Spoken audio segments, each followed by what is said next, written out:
삶을 인도하시는 하나님의 사랑이 오늘 하루도 여러분에게 임할 줄 믿습니다. 우리는 오늘 찬양처럼 믿음으로 사는 자들입니다.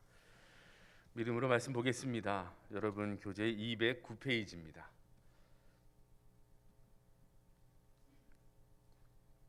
오늘은 에스겔서 25장부터 28장까지 묵상하게 되어 있습니다. 제목을 읽겠습니다. 하나님의 백성을 조롱한 민족들에 대한 심판. 배경을 읽겠습니다. 하나님은 당신이 선택한 이스라엘 백성들을 사랑하십니다. 그런데 주변국들이 이스라엘의 무너짐을 기뻐하며 조롱합니다. 하나님은 이런 이스라엘 주변국들을 심판하십니다. 25장부터 28장까지는 암몬, 모압, 세일, 에돔, 블레셋, 두로와 같은 나라에 대한 심판이 선포됩니다. 그래서 오늘 어제까지는 하나님께서 자신이 사랑하시는 이스라엘 백성들의 죄악을 드러내시고 심판은 반드시 이루어질 것이라는 것을 여러 성경 구절들을 통하여 여러분에게 말씀드렸습니다. 근데 오늘부터는 그런 이스라엘이 심판받을 때에 하나님을 욕하고 이스라엘 백성들을 조롱하던 이웃 나라들은 어떻게 될 것인가? 그 나라들도 내가 심판하겠다라는 말씀들을 보게 될 겁니다. 1번 읽겠습니다. 25장 1절부터 7절까지인데요. 시작. 암몬에 대한 심판입니다. 암몬은 이스라엘 바로 옆에 있는 나라로서 이스라엘이 넘어질 때 손뼉을 치며 발을 구르며 마음을 다하여 멸시하며 즐거워하여 이스라엘을 사랑하시는 하나님의 진노를 사게 됩니다. 하나님은 당신의 백성을 말할 수 없이 사랑하십니다. 마치 아이의 엄마 같은 마음이십니다. 하나님께서 나를 이만큼 사랑하심을 믿으십니까? 라고 되어 있습니다. 특별히 25장은요, 하나님께서 그들을 심판하시는 이유들이 많이 나타나 있어요. 하나님께서 이스라엘 백성들을 심판하셨어요. 그러면 나라마다 믿는 신이 따로 있었던 이방 나라들이 어떻게 생각을 했겠습니까? 아, 하나님이라는 신이 있다고 칩시다 라고 할 거예요. 그러면 그 신은 자신이 선택한 백성을 심판하고 망하게 하고 멸망시키는 신이구나 라고 생각하겠죠. 그러면 이제 적과 꿀이 흐르는 그 아름다운 땅을 차지했던 저 백성들이 망했으니 그 다음에 어떻게 되겠어요? 손뼉을 치며 야, 아하, 이제 우리가 그 많은 거 다 차지하면 되겠네 라고 생각하며 기뻐하는 상황인 겁니다. 주변 나라들이 다 하나같이 그랬어요. 근데 하나님께서는 약속을 지키시지요. 아브라함에게 했던 약속을 상기시켜 보죠. 너를 축복하는 자를 내가 축복하고 너를 저주하는 자를 내가 저주하리라 라는 말씀을 하셨었어요. 그래서 하나님은 하나님 되심을 다시 한번 드러내십니다. 25장 가보시죠. 5절 읽어보겠습니다. 25장 5절입니다. 시작. 내가 랍바를 낙타의 우리로 만들며 암몬 족속의 땅을 양떼가 눕는 곳으로 삼은즉 아멘. 내가 주 여호와인 줄을 너희가 알리라. 하나님께서는 그러면 이스라엘 백성들이 내가 죄를 심판하는 하나님이신 줄을 알기를 원하셨어요. 그러면 이방 민족을 통해서는 또 어떠냐? 이방 민족들도 그들을 심판함으로 하나님이 어떤 분이신지를 드러내셨어요. 7절 맨 마지막 절 보시면 이렇게 돼 있어요. 내가 주 여호와인 줄을 너희가 알리라. 11절 가보시죠. 읽겠습니다. 시작. 내가 모압에 벌을 내리니 17절입니다. 읽겠습니다. 시작. 분노의 책벌로 내 원수를 그들에게 크게 갚으리라. 내가 그들에게 원수를 갚은즉 이방 나라를 심판하시면 여기에 있어요. 이방 나라 사람들이 잘못 알고 있는 것. 하나님이라는 신은 참으로 이해할 수 없는 신이구나. 사랑이 없구나. 그 백성들을 버리는 신이구나.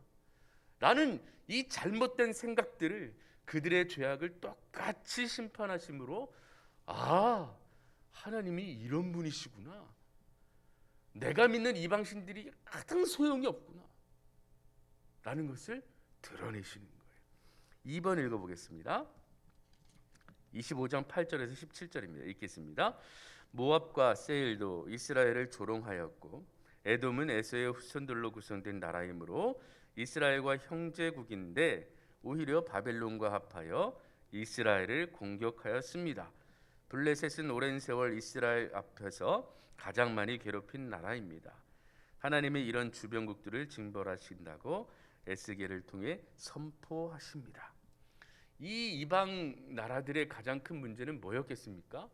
당연히 우상 숭배였을 것입니다. 그 우상 숭배를 이스라엘 백성들 가운데 퍼뜨린 자들이에요. 그리고 하나님을 의지하지 못하게 하고 자신들의 힘과 재물을 의지하게 만든 자들이 바로 주변국들입니다. 하나님은 이스라엘 백성의 죄도 심판하시지만 온 열국의 죄도 심판하십니다. 하나님은 이스라엘 나라의 역사만 주관하시는 분이 아니라 온 나라의 역사를 주관하시는 분입니다. 그걸 이제 모든 나라의 죄를 심판하시며 드러내실 거예요. 내가 유일한 하나님입니다. 나는 죄를 심판할 것입니다. 모든 나라의 역사를 주관하시는 분은 하나님밖에 없습니다. 라고 이방 나라의 심판들을 통하여 그분이 여호와이심을 드러내시겠다라는 겁니다. 3번 읽어보겠습니다. 26장에서 28장입니다. 시작. 두로에 대한 심판. 두로는 이스라엘 북부 유에 있는 지중해 연안을 끼고 해상을 통한 무역업 중심지로서 국제적 명성을 얻고 있는 도시였으며 두로의 입바알 왕의 딸이 그 유명한 우상 숭배자 아합 왕의 부인 이세벨이다. 두로 역시 이스라엘을 조롱하고 교만하며 바알 우상의 중심지로 하나님의 큰 심판을 받습니다 라고 되어 있습니다. 26장부터 28장까지는 두로에 대한 이야기예요. 아주 길지요. 그럴만할 것 같아요. 27장을 오늘 읽었는데요. 27장을 보면 두로를 어떤 모습으로 비유하냐 하면 큰 배에 비유해요. 아주 화려하고 보물들이 가득 쌓여있는 보물선과 같이 묘사합니다. 그래서 모든 나라의 배들이 이 두로라는 배로 찾아와서 여러 가지 아름다운 것들을 팔고 사고 하는 아주 그런 중심지, 아름다운 나라로 묘사하고 있습니다. 27장 3절과 4절을 읽어보겠습니다. 27장 3절과 4절입니다. 시작. 너는 두로를 향하여 이르기를 바다 어귀에 거주하면서 여러 섬 백성과 거래하는 자여, 주 여호와께서 이같이 말씀하시되 두로야, 내가 말하기를 나는 온전히 아름답다 하였도다. 내 땅이 바다 가운데 있으며 너를 지은 자가 내 아름다움을 온전하게 하였도다 해서 11절도 보시면 내 아름다움을 온전하게 하였도다라는 구절이 반복되면서 얼마나 아름답고 화려한 도시인지를 드러냅니다. 근데 이 도시가 어떻게 되냐 하면 26절 읽어보시죠. 27장 26절입니다. 읽겠습니다. 시작. 내 사공이 너를 인도하여 큰 물에 이르게 하며 동풍으로 무너집니다. 아름다웠던 그 배가 파괴됩니다. 바다에 가라앉습니다. 그 안에 있던 아름다운 보석들이 다 물속으로 쏟아져 내립니다. 이렇게 두로를 심판하는 것을 떠있는 배 그리고 침노하는 배로 묘사해 주셨습니다. 여러분, 이것을 이제 유다 민족들, 포로된 백성들은 하나님이 온 세상의 주관자이심을 이제 깨닫게 될 거예요. 그런데 여러분, 어제 잠깐 우리 생각해 보았는데요. 이 두로의 배를 아름답게 표현한 이유가 있습니다. 어제 우리 홈쇼핑 이야기를 했죠. 세상의 유혹은 하나님보다 세상의 것을 아름답게 보이도록 우리의 눈을, 우리의 시선을 가립니다. 그래서 하나님으로 만족하지 못하고 다른 것에 만족하게 하죠. 그것이 이스라엘 백성들에게는 이방 민족이었어요. 재물이었어요. 화려함이었어요. 그러니 그들이 믿는 신이 하나님보다 더 많은 것을 가져다 준다고 믿었던 거예요. 그래서 어제는 그 유혹의 심각성에 대해서 생각했습니다. 그런데 그런 유혹에 빠지면 우리가 어떻게 되는 줄 아십니까? 내 자신의 현실을 잘 자각하지 못해요. 그리고 그 유혹에 빠지려고 최선의 노력을 다합니다. 다시 홈쇼핑으로 가보죠. 좋아 보여요. 가격이 나오겠죠. 근데 홈쇼핑 잘 보십시오. 가격에 대해서 그렇게 자세히 안 나와요. 보고 보다 보면 가격이 나와요. 이미 내 마음이 쏠려 버렸어요. 근데 그 가격이 나왔는데 내 형편상 어려울 것 같아요. 그랬더니 할부가 뜨네요. 무이자래요. 가능할 것 같아요. 따져보기 시작해요. 가능할 것 같아요. 거기에 한번 빠져보려고 최선을 다하는 제 모습을 보게 되는 거예요. 저의 현실을 자각하지 못하고 어떻게든 방법을 마련해 보는 거죠. 이거 하면 될 것 같아. 할부하면 될 것 같아.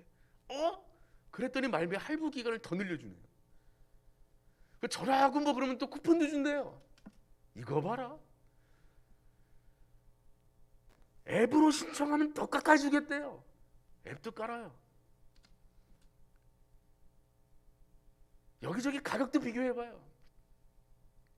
최선을 다합니다. 그러면 가질 수 있다고 생각하니까. 이게 바로 죄의 유혹의 심각성입니다. 나를 모르게 해요. 아닌데 그럴 수 있다고 생각하게 만든단 말입니다. 이 일이 누구한테 일어난 줄 아십니까? 하와에게 일어났습니다. 죽는다고 했는데 안 죽을 것 같은 거예요. 먹지 말라고 하셨는데 먹고 싶은 거예요. 왜요? 먹음직도 하고 보암직도 하고 정말 지혜롭게 할 만큼 탐스러운지라. 이것이 하와의 눈이었어요. 먹으면 죽으리라 하고 생각되고 보았던 그 매일매일 봤던 동산 중앙의 나무의 열매가 먹으면 죽으리라 라는 하나님의 말씀을 기억하게 하던 열매가 먹음직하고 보암직하고 진짜 지혜롭게 할 만큼 탐스러워 보이는 거예요. 그럼 이제 어떻게 하시는 줄 아십니까? 적극적인 행동에 나서는 거예요.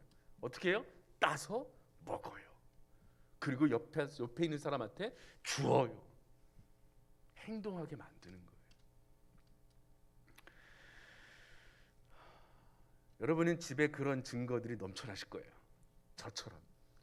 제가 어느 운동을 가려고 바지를 하나 꺼내 입었어요. 입는데 허벅지에서 걸리는 거예요. 이게 뭐야? 입어보려고 노력했는데 안 들어가요. 사이즈를 봤어요. 제가 예전에 살을 정말 뺐을 때 입었던, 지금 제가 32에서 33을 입습니다. 30짜리 30 있는 거예요. 안 들어가요. 근데 그걸 제가 못 버리고 있어요. 왜 그럴까요? 언젠간 입으리라. 언젠간 입으리라. 이거 열심히 노력해서 내가 언젠간 입으리라 이러면서 먹어요. 운동 안 해요. 지금 입을 수 있는 옷에 만족해요. 제가 가끔 입고 싶은 옷을 딱 골라서, 이런 일 별로 없거든요. 골라서 제 아내를 보여줘요. 아니라고요. 그렇습니다. 여러분은 하나님 안에서 언제나 만족하고 계십니까? 혹시 유혹에 빠져서 그 유혹에 빠지려고 최선을 다하고 있지 않으십니까? 돌아보십시오. 여러분 자신을 돌아보십시오. 그리고 하나님 안에 있는 것이 얼마나 복되고 감사하고 축복된 것인지를 다시 한번 돌아봐야 됩니다. 그럼 우리가 어떻게 해야 될까요? 이제 죄의 유혹에 빠지려고 노력하고 굴렸던 지혜를 하나님의 뜻을 어떻게 하면, 내가 어떻게 하면 그 뜻에 부합한 삶을 살 수 있을까의 노력으로 옮아가야 되지 않겠습니까? 여기에 빠지려고는 그렇게 노력을 했는데 하나님의 뜻에 따라 살려고는 그렇게 노력하는 것 같진 않아요. 저부터도 그런 것 같아요. 그냥 구원해 주셨으니 감사하지. 그러니 살자. 이렇게 되는 것 같아요. 그러나 이스라엘 백성을 구원하신 이유는 따로 있습니다. 우리 28장 가보시죠. 이 말씀 읽고 마치겠습니다. 28장 25절부터 26절까지입니다. 함께 읽겠습니다. 시작. 주 여호와께서 이같이 말씀하셨느니라. 내가 여러 민족 가운데에 흩어져 있는 이스라엘 족속을 모으고 그들로 말미암아 여러 나라의 눈앞에서 내 거룩함을 나타낼 때에 그들이 고국 땅 곧 내 종 야곱에게 준 땅에 거주할지라. 그들이 그 가운데에 평안히 살면서 집을 건축하며 포도원을 만들고 그들의 사방에서 멸시하던 모든 자를 내가 심판할 때에 그들이 평안히 살며 내가 그 하나님 여호와인 줄을 그들이 알리라. 아멘. 회복하실 거예요. 우리를 구원하신 예수님 다시 오십니다. 근데 마치 우리는 예수님이 다시 오지 않을 것처럼 살아가는 모습을 보게 돼요. 예수님 다시 오십니다. 그 심판하실 겁니다. 모든 사람이 예수님 앞에 서게 되며 심판받을 거예요. 그때 우리를 구원하실 이 예수 그리스도의 그 보혈밖에 없습니다. 여러분은 그때의 참된 자유와 영생을 누리실 것입니다. 그것을 확신하셔야 합니다. 그러셔야 유혹에 넘어가지 않을 거예요. 그러셔야 오늘 하루가 감사하실 겁니다. 그러셔야 인내할 수 있어요. 오늘 심춘옥 교구의 찬양처럼 믿음으로 사는 자가 우리입니다.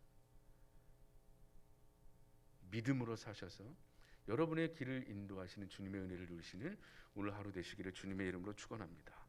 기도하겠습니다. 전능하신 하나님, 우리를 구원하여 주셨으니 감사합니다.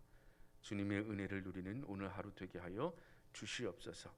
죄에 빠지는 것이 아니라 하나님의 은혜 가운데 거하려고 발버둥치는 오늘 하루가 되게 하여 주시옵소서. 감사드리며 우리 주 예수 그리스도의 이름으로 기도합니다. 아멘.